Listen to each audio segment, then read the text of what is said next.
What's up, everybody? It's Blind Run with Blind Run Gaming coming at you once again, this time with a Mad Max PC port report and first impressions video. So, Mad Max came out right alongside of Metal Gear Solid 5, which Metal Gear Solid 5 on early reviews was getting 10 out of 10s. Kind of a bummer because Mad Max is actually kind of a fun game. It's very, very surprising how good Mad Max is. I was under the impression, because it's a movie game, that it was going to be pretty terrible. I got a good deal on it, picked it up, and started playing it yesterday, and already have 5 hours put in, and there is only 10% of the game complete, meaning that there's a ton of content here. It's a third-person action-adventure vehicular combat game set in an open-world environment, meaning, yes, it's open-world. If you've played anything like Shadows of Morodor, or, I don't know, Assassin's Creed or the Batman games, this is kind of right up that alley. But what it does is it takes a lot of pieces from a lot of different games and puts them together very well. It takes the open-world pieces from, let's say, one of the later Batman games and puts that into with like a Tomb Raider-esque dungeon-style searching portions for side missions. I mean, there's just so much cool stuff here. I highly recommend it. There's great boss battles and everything. If you guys are thinking this game is not very good and you're thinking about picking up Metal Gear Solid 5 instead, I would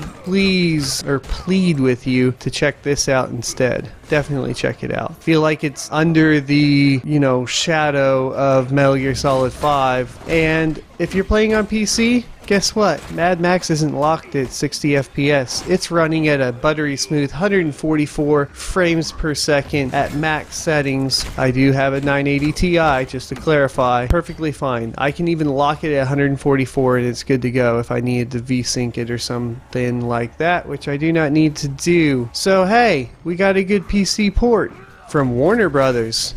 Thank you guys. Batman was a mess.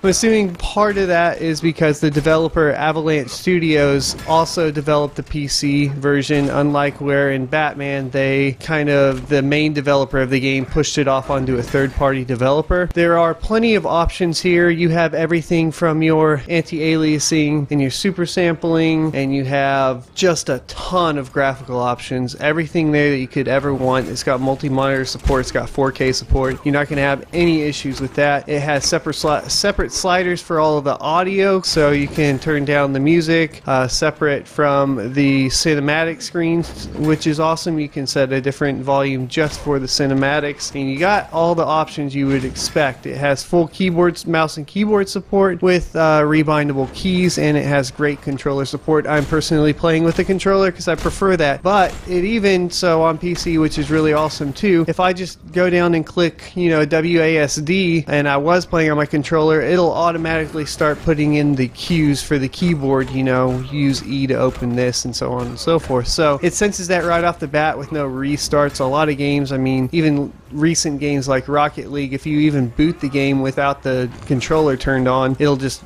only show the keyboard.